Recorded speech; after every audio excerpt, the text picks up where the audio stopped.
안녕하세요. 제 말을 동네 개 짖는 소리만큼도 신경 쓰지 않으시는 어머님과 그런 어머님을 싸고드는 남편과 이혼했습니다. 지금도 그때를 생각하면 가슴이 쿵쿵 뛸 정도로 스트레스를 많이 받았어요.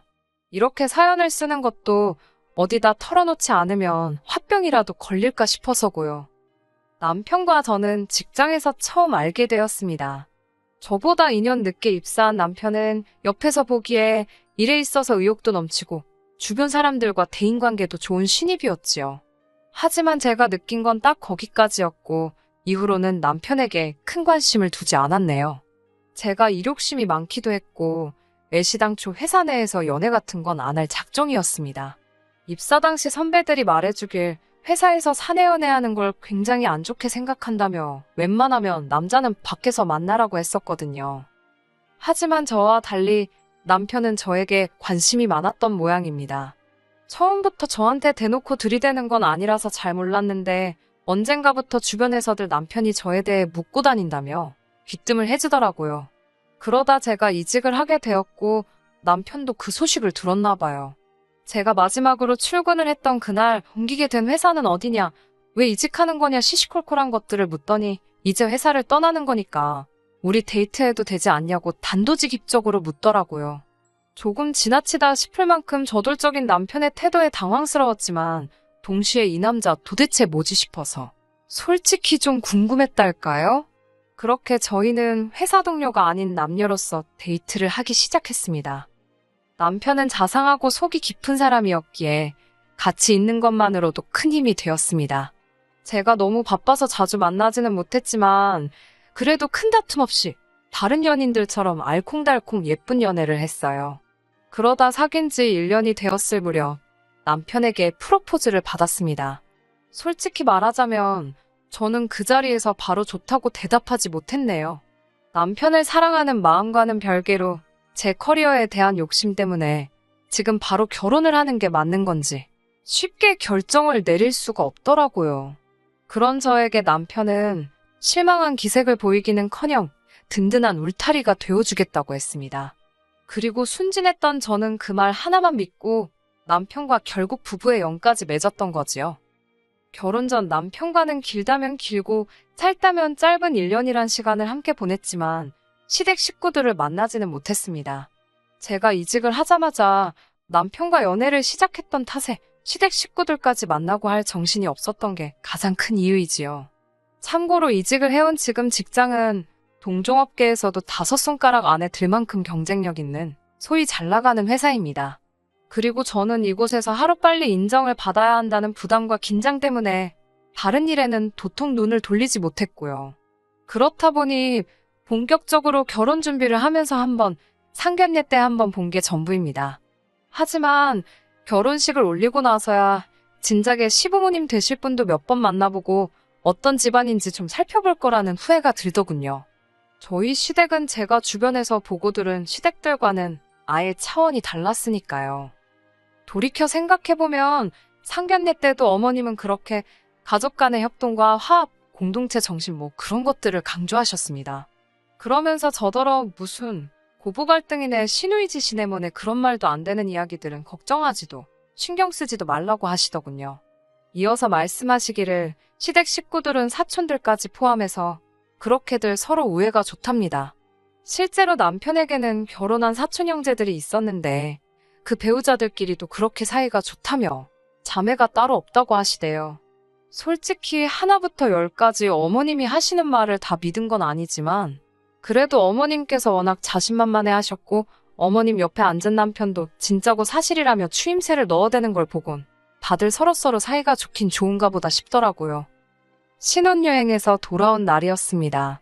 시부모님께 인사를 드리러 시댁에 들렸는데 어머님 아버님과 시누는 물론이고 시이모님 내외, 시숙부 내외 그리고 그분들의 자식들 죄다 모여있더라고요. 며칠 전에 결혼식에서 이미 다 인사드렸는데 왜 또 이렇게 모인 건가 싶었고 그때 어머님께서 오늘은 정말 행복한 날이라며 말문을 여셨습니다. 뭐 온갖 미사역으로 가득한 서론을 한 5분쯤 들었을까. 피곤하고 도무지 하시고자 하는 말씀이 뭔지 알 수가 없어서 답답하던 그때 어머님께서 계모임 이야기를 꺼내셨습니다.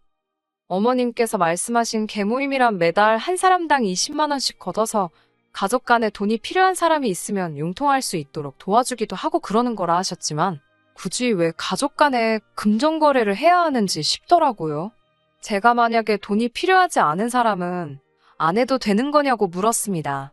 그러자 어머님께선 그건 참 이기적인 거라며 말이 개모임이지 가족 회비 같은 거라고 생각하면 된답니다. 실제로 그 돈으로 가족끼리 모여 외식도 하고 여행도 다니고 그런다고요. 남편에게 이런 모임이 있다고 왜 말하지 않았냐 물으니 자기는 다른 집들도 다 이런 줄 알았답니다. 그러면서 나가보면 알겠지만 맛있는 거 먹고 놀고 쉬다 오는 거라고 진짜 재밌다대요. 하지만 제가 직접 겪어본 이 모임은 정말 거지 같았습니다. 일단 외식이 아닙니다.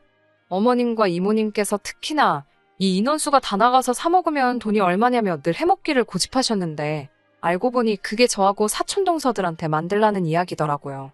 처음 그 일을 당한 건 시이모님 댁에서 있었던 모임에서입니다. 당연히 어디 고깃집이나 가겠거니 했는데 차로 1시간을 달려 도착한 곳이 시이모님 댁이었으니 이렇게 말해서 좀 그렇지만 20평도 안 되는 아파트에 열댓 명의 성인이 모인 상황이었습니다. 어찌나 갑갑하고 여름이었던지라 에어컨을 틀었는데도 훅훅 찌더라고요. 게다가 집이 작다 보니 부엌이라고 해봤자 음식을 조리할 공간도 마땅치가 않았는데 그럼에도 불구하고 어머님과 시이모님께서는 음식을 해먹자고 조금만 고생하면 같은 돈으로 훨씬 맛있게 먹을 수 있다면서요. 그러더니 저와 사촌동서들에게 장을 봐오라 하셨습니다. 황당했지요. 그뿐만 아니라 어머님께선 며느리 솜씨 좀 보자며 실력 발휘를 해보라 하시는 게 아니겠어요. 저는 솔직하게 말씀드렸습니다. 간단한 음식, 후라이라던가 김치찌개 정도밖에 못한다고요. 그러자 어머님께서는 가족들 모아놓고 꼴랑 그런 거나 먹자는 거냐며 시집 오면서 음식하는 것도 안 배웠냐고 사람들 앞에서 저를 나무라셨습니다. 그리고는 어쩔 수 없다는 듯 음식은 사촌동서들이 할 것이니 저에겐 설거지나 하라시대요. 어이없이 욕을 먹은 것도 서러웠지만 제가 알기로는 모두가 똑같이 20만 원씩 냈는데 왜 일하는 사람 따로 먹고 노는 사람 따로인지 납득할 수가 없었지요. 이런 모임이 두어 번 더 반복되었을 땐 더는 참을 수가 없었습니다. 매번 패턴이 사촌동서들이 음식을 하고 저 혼자 10명도 넘는 인원이 먹어치운 그릇을 정리하는 시기였는데 진짜 너무 열받더라고요. 가뜩이나 내키지도 않는 모임인데 어거지로 끌려와 일만 한다고 생각해보세요. 참다 못한 제가 사촌동서들에게 이런 상황에 불만이 없느냐고 슬그머니 물었습니다. 두 사람이 보인 반응은 정말이지 뜻밖이었어요. 저더러 왜 그렇게 심사가 뒤틀렸냐는 식으로 저를 마치 이상한 사람 보듯이 했으니까요. 뿐만 아니라 오히려 이렇게 가족들끼리 자주 보고 하면 친해져서 좋지 않냐고 되묻기까지 했고요. 도무지 말이 통하지 않겠다 싶어서 대충 얼버무리고 대화를 끝냈습니다. 사촌동서들하고 힘을 합쳐 어떻게 집안 분위기 좀 바꿔볼랬더니 그것도 사이즈가 안 나오더군요. 이후로 3주가 채 지나지 않아 다시 모임이 잡혔고 저는 남편에게 도저히 더는 못 참겠다 했습니다. 남편은 어쩔 셈이냐 물었고 저는 원하면 당신 혼자서 다녀오라고 했어요. 나는 회사 일도 바쁘고 친정부모님 만나기도 힘든데 한 달에 한두 번은 꼭 시댁 식구들하고 어울려야 한다니 너무 스트레스라고 솔직히 털어놓았지요. 그러자 남편도 일단 알겠다며 남편이 정확히 어머님께 어떻게 전달을 했는지는 모르겠습니다만 그날 밤 어머님께서 장문에 문자를 보내셨더라고요. 제가 지금 목숨 바쳐 충성할 곳이 회사인지 시댁인지 잘 판단하라고 현명하게 처신하라는? 어이가 없었지만 몰아 대꾸 한들 욕이나 먹겠다 싶어서 적당히 알겠다고 둘러댔습니다. 이후로 한동안은 평화로운 시간이었어요. 회사 일은 여전히 미친 듯이 많고 바빴지만 적어도 주말 하루는 늘어지게 잘 수 있었으니 살겠더라고요. 그 와중에도 남편은 걸핏하면 같이 안 갈 거냐 물어왔고 저는 저대로 생돈 20만 원이 나가는 게 너무 아까웠지만 이 정도는 감수해야겠다고 생각했달까요. 하지만 그 행복은 오래가지 못했습니다. 사건의 시작은 재택근무예요. 얼마 전부터 회사의 몇몇 부서가 재택근무화 되었는데 제가 소속된 부서도 그중 하나였지요. 제가 재택근무를 하게 되었다는 소식은 금세 어머님께도 들어갔던 모양입니다. 어머님께서 전에 없이 들뜬 목소리로 연락을 해오셨는데 연신 잘 됐다고 그러시더라고요.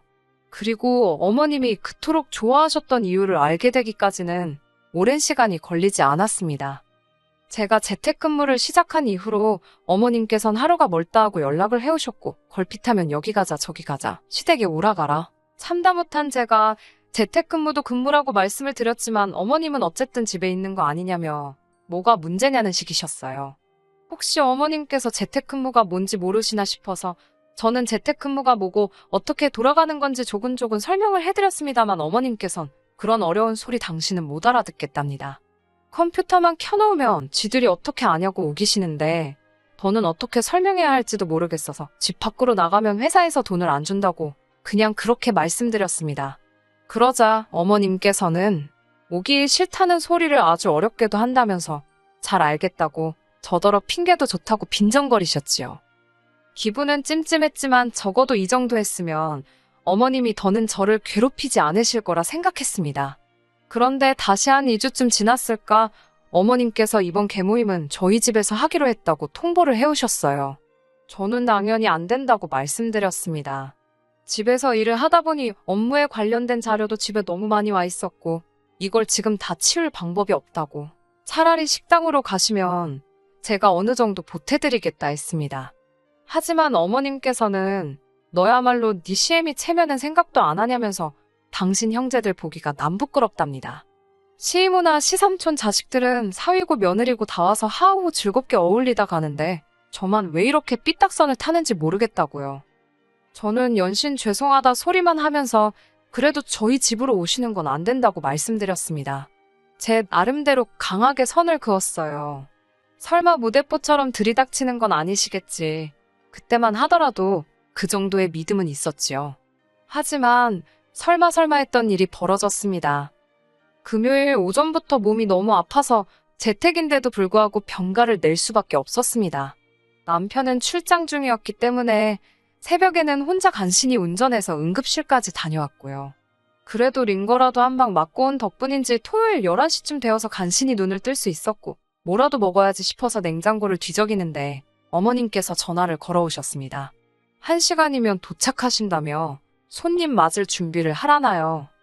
황당하고 어이가 없는 상황에 뭐라 할 말도 없었지만 이대로 당할 수는 없었습니다. 무엇보다 당신 아들도 없는데 도대체 왜 저희 집에서 모인다는 건지 이해를 할 수가 없었지요. 시간을 확인할 새도 없이 남편에게 전화를 걸었습니다.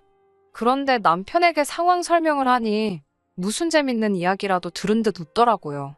제가 장난하지 말고 빨리 어머님께 전화드려서 돌아가시라고 하라고. 지금 1시간 내로 수습할 수가 없다. 집도 너무 지저분하고 나 오늘 정말 아프고 피곤해서 음식 못한다고. 그런데 남편이 한다는 소리가 일단 진통제라도 먹으랍니다. 가족들을 헛걸음하게 할 수는 없지 않냐면서요.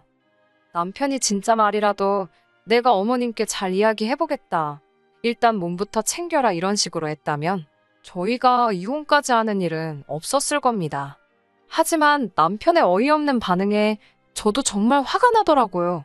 저는 절대로 안 열어드릴 거라고 헛걸음 하시든지 말든지 나는 모른다고 분명히 안 된다고 했는데 왜 들이닥치시는 거냐고 소리를 질렀습니다. 남편은 왜 자기한테 난리냐며 그러면 저더러 알아서 막아보랍니다. 제가 안 열어드리면 자기가 비밀번호를 알려드릴 거라면서 일 크게 만들지 말라나요? 그리고 자기도 지금 출장 중이고 일하는 중이니 이런 일로 연락하지 말라대요. 식구들 챙기고 하는 건 며느리가 할 도리 아니냐면서요. 남편의 개소리를 듣고 있으니 내가 뭐에 씌어서 이런 인간이랑 결혼을 했나 싶은 회의감이 밀려왔습니다. 저는 일단 현관 비밀번호부터 바꿔버렸어요. 그리고 어머님께 전화를 드렸습니다. 제가 너무 아파서 안 된다고 하니 집에서 컴퓨터만 하는데 왜 아프냐며 전부터 제가 핑계가 많고 거짓말을 밥 먹듯이 한다며? 이런 쓸데없는 소리할 시간에 집이나 치우랍니다. 당신 얼굴에 먹칠하지 말라나요. 남편과 어머님, 두 사람에게 쌍으로 싫은 소리를 들으니 기분이 어찌나 나쁘던지 분해서 이를 갈고 있는데 누군가 초인종을 누르더군요. 내다보니 아니나 다를까 어머님이셨습니다.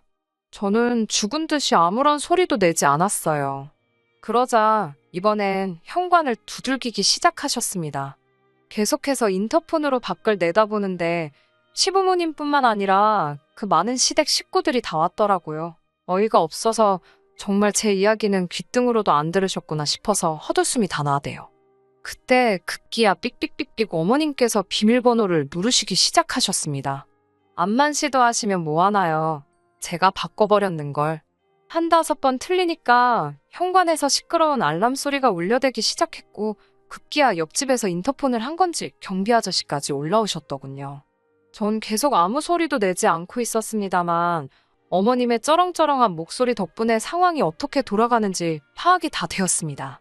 경비 아저씨께선 여기 거주하시는 분도 아닌데 이러시면 안 된다. 경찰 불러야 한다고 경고를 주고 계셨고 어머님은 내 아들 집이라며 고래고래 소리를 지르시고 그렇게 한 시간은 지났을까요? 실랑이 끝에 다들 포기하고 돌아가는 것 같았습니다. 그때 어머님께서 또다시 전화를 걸어오셨고 이번엔 받았지요. 어머님께서 다짜고짜 저더러 지금 이게 뭐하는 짓이냐며 욕을 하시길래 전 지금 집에 없다. 제가 분명히 오지 마시라 하지 않았냐고 받아쳤네요. 그러자 세상천지 저 같은 며느리가 어디 있냐며 저더러 패급 며느리랍니다. 공짜로 줘도 안 데려다 쓸 며느리라나.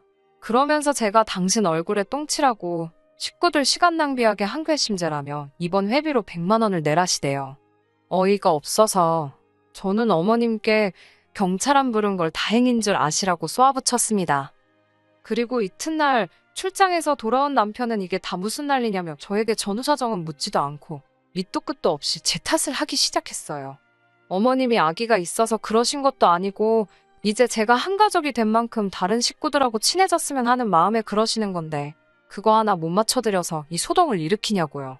그런 남편에게 제가 친해지긴 뭘 친해지냐고 나는 가서 밥도 먹는 둥 마는 둥에 설거지만 하고 온다고 평일 내내 일하느라 힘들어 죽겠는데 그거 하루 쉬는 것도 시댁 식구들하고 불편하게 고생스럽게 보내는데 뭐가 친해지는 거냐고 소리를 질렀어요.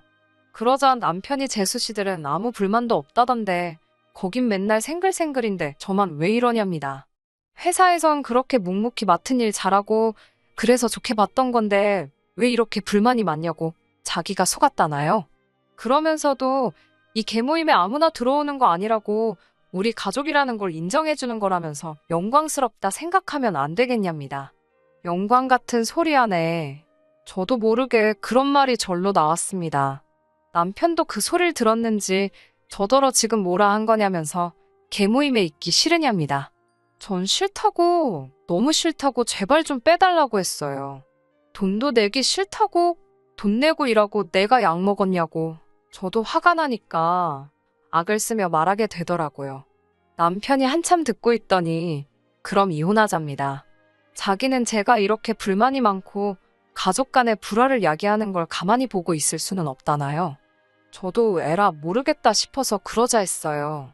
막말로 애가 딸린 것도 아니고 저도 손해볼 것 없었는걸요? 그렇게 남편과 완전히 갈라서게 되었습니다. 막상 결정을 내리고 나니까 그 다음부터는 그냥 시간이 걸려서 그렇지 어려울 건 없더라고요. 짜증나고 성가신 과정이 있긴 했지만 어거지로 뜯겼던 그놈의 갯돈도 받아냈어요. 어이없던 건 이혼하고 나서 동서들한테 연락을 받았는데요. 한다는 소리가 좋겠다며 부럽답니다. 못하면 니들도 들이받으라고 한 소리 해줄까 하다가 냅뒀습니다. 지 팔자 지가 알아서 하는 거지요 뭐. 저도 앞으로는 다시는 팔자가 꼬이지 않도록 정신 바짝 차리고 살아야겠어요. 끝까지 들어주셔서 감사합니다. 오늘의 사연은 여기까지입니다. 구독과 좋아요, 알람 설정 부탁드리고 더 좋은 사연으로 다시 찾아뵙겠습니다. 감사합니다.